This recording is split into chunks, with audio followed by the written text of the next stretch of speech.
E aí, galerinha, beleza? Mais uma aulinha então. Hoje a gente vai fazer alguma coisa diferente. Tô usando um programinha novo aqui que o nosso querido Dante passou. E vou ver se dá certo, né? Vou ver se funciona, tá? Espero que vocês gostem da aula. Já passei pra vocês em slide, mas agora vai a aulinha então discutida, né? Nesses slides, beleza? Vamos lá então? Ih, olha só, um monte de bolinhas coloridas, coisa linda, né? Galerinha, cada bolinha dessa daqui tem um significado. Então, na verdade, a gente tem orbitais moleculares. Então, orbitais, né? Órbita e orbitais, a gente já viu que é diferente, né? Então, orbitais são regiões no espaço onde o elétron pode estar presente. Então, quando a gente sai daquela evolução de modelo atômico, sai lá de Dalton e chega naquele modelo de Bohr, Sommerfeld, né, até chegar no Schroeder, a gente tem essa evolução de orbitais. Então começa a usar a quântica, e a quântica fala um pouco de probabilidade. Então essas bolinhas, essas regiões no espaço em colorido aqui, elas são onde você vai encontrar o elétron, né, com maior probabilidade de se encontrar o elétron. Lembrem que pelo princípio da incerteza de Heisenberg, a gente não consegue determinar onde está o elétron, né? Nem a posição nem sua velocidade. Diz o princípio que quanto mais eu tento saber da velocidade, menos eu sei da posição, e quanto mais eu tento achar a posição, menos eu sei da velocidade. Então a gente sabe que os elétrons estão se movimentando loucamente dentro desses espaços, né? Então a gente tem, por exemplo, no orbital S uma esfera, essa é a região. No orbital P nós temos 3 regiões possíveis, no D 5 e no F 7. Tá vendo como fica difícil desenhar isso no quadro? Então isso no slide facilita bastante as regiões onde a gente pode encontrar esses nossos eletrinhos, ok? Então o que a gente tem que lembrar disso? Que como cada orbital suporta no máximo 2 elétrons, eu sei que eu posso botar no máximo 6 elétrons no orbital P, 10 no orbital D e 14 no orbital F, né? 7 orbitais diferentes aqui, de F0 a F3, de F0 a F-3 e assim vai, tá? Então nós temos planos X, Y e Z sendo utilizados aí, ok?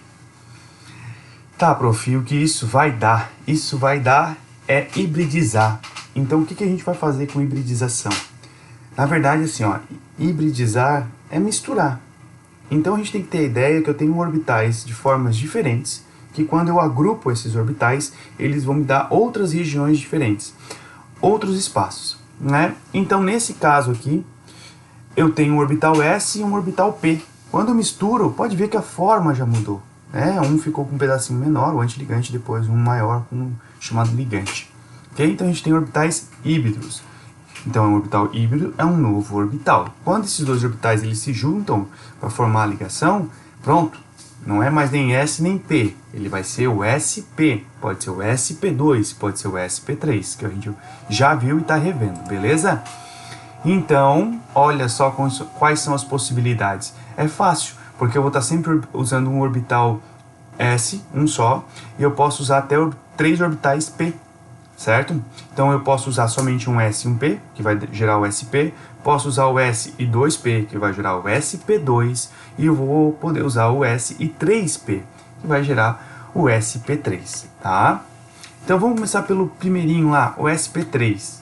Primeirinho porque eu digo porque a gente está falando só de ligações simples, então a gente vai pegar vários carbonos com hibridização SP3. Opa, eu não falei do carbono, a gente está falando de hibridização do carbono. Prof, pode ter outros elementos com hibridização nos seus orbitais?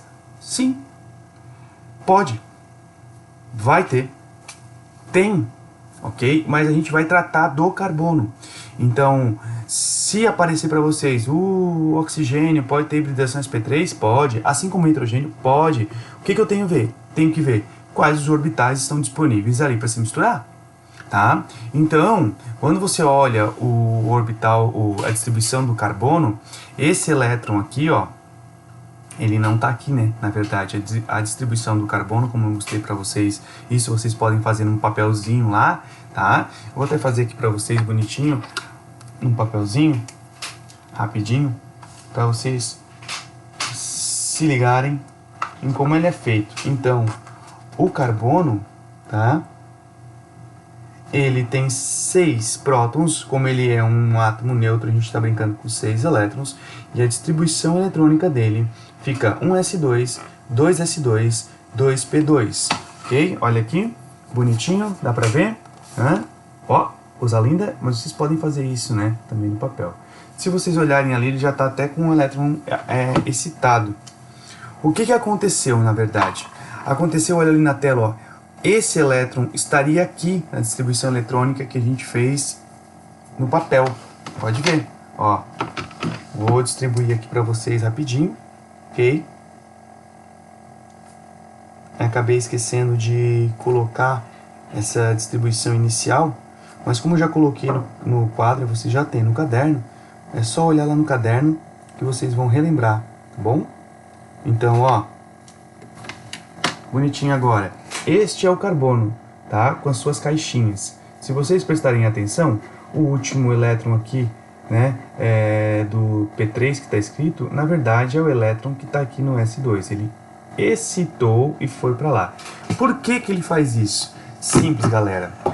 Todo átomo ele tende a fazer uma ligação para que a energia final dele seja a menor possível. Então o cara se liga para ter estabilidade. E a estabilidade de um orbital atômico está diretamente relacionada com a energia do mesmo. Então quanto menor for a energia, mais estável ele é. Então quando eu tenho o elétron excitado ali, e se ele ficasse nesse sentido, sp3 aqui, como está, sem misturar, um ficaria com uma energia mais alta, outra mais baixa. Como eles se misturam, olha o que acontece, ele fica intermediário, ele não é tão alto e nem tão baixo, então ele tem uma acomodação energética favorável aqui. Então, nós temos aqui um orbital S sendo utilizado com 3 orbitais P, por isso que é sp3.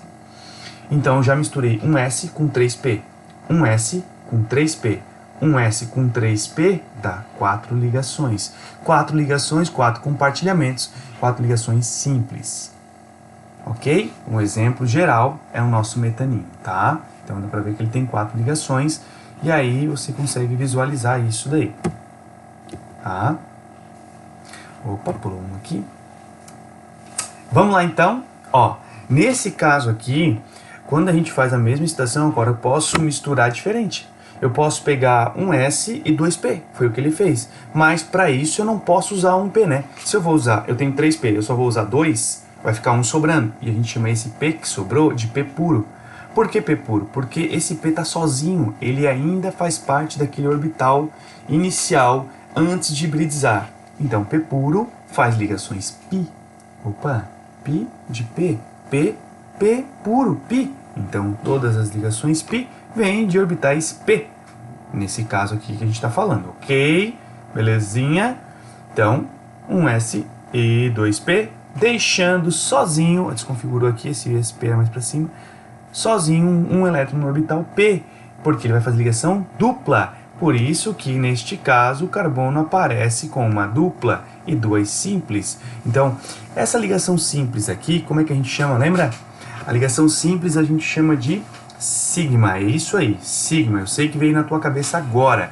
E a outra ligaçãozinha que tem ali, qual é o nome? Só um pouquinho dessa. A outra ligação que eu tenho ali é a ligação π. Então um carbono aqui está fazendo 3 ligações sigmas e uma π, certo? Essa é a ligação dupla, ok? Aí dá pra ver que esse orbital P puro, que tem esse elétron sozinho, olha só, pum, ó, pum, fazendo a ligação π. Olha que coisa linda aqui, ó. Tá? Então, lembra, se deixa um P puro, faz uma ligação π. Então, se eu deixar 2 P puros, eu vou fazer 2 ligações π. Logo, uma tripla ou 2 duplas, tá? Olha aqui, ó. Visualiza nessa animação que os amarelos aqui, os lóbulos amarelos, são onde só tem um elétron, que é justamente esse cara que está aqui em cima. E aí quando ele se liga, né, uma sobreposição aqui eletrônica nesses orbitais aqui de P, acaba formando a ligação π e a ligação π. Ah, prof, por que aparece em cima e embaixo? Porque o orbital P ele tem tanto o lado positivo quanto o negativo, né, galera? Então lembra que o orbital não está num plano só, tá três planos, né? X, Y e Z, eu estou pegando de um plano X, então vai ter o X positivo e o Y e o X negativo. Se eu pegar do Y, vai ter o Y positivo e o Y negativo. Tá bom? Vamos esquecer disso, beleza? Raça, eu sei, eu entendo que às vezes visualizar a hibridização é difícil. Não tem problema. Não tem problema. O que a gente tem que saber? Lembra? É essa tabela que está na tela aí, ó. Essa tabelinha aí que está na tela, essa tabelinha aí está mostrando para vocês cada tipo de hibridização que o carbono está fazendo, o seu respectivo ângulo e sua respectiva geometria. Por que isso é importante, prof? Porque, gente, lá na frente a geometria, ela mexe com a estrutura da cadeia, com a sua polaridade, com a sua solubilidade. Claro que em hidrocarbonetos para a gente não vai fazer tanta diferença, né? Ou não vai fazer diferença, na verdade, porque a gente está trabalhando só com carbono e hidrogênio, são substâncias apolares, né? Derivado do petróleo. Então a gente tem que lembrar que não faz diferença, mas quando tiver um álcool, uma outra função, isso vai fazer diferença. Belezinha? Não esquece, essa tabelinha é super importante, tá?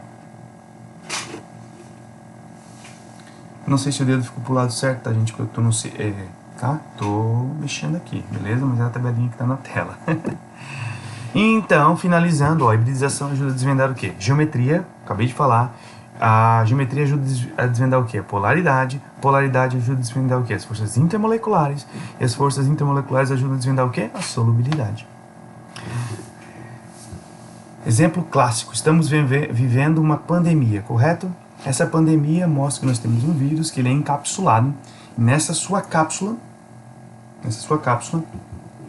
ela é formada por lipídios, que nada mais são gordurinhas. Então são cadeias grandes de carbono e hidrogênio, que são gordurinhas, que não são solúveis em água. Por que isso? Porque quando você olhar a estrutura de um lipídio, ele vai ser uma substância apolar, devido à sua geometria, seu tipo de ligação, né? E aí essa geometria gera polaridade, então ele é apolar, não se mistura com uma água que é polar.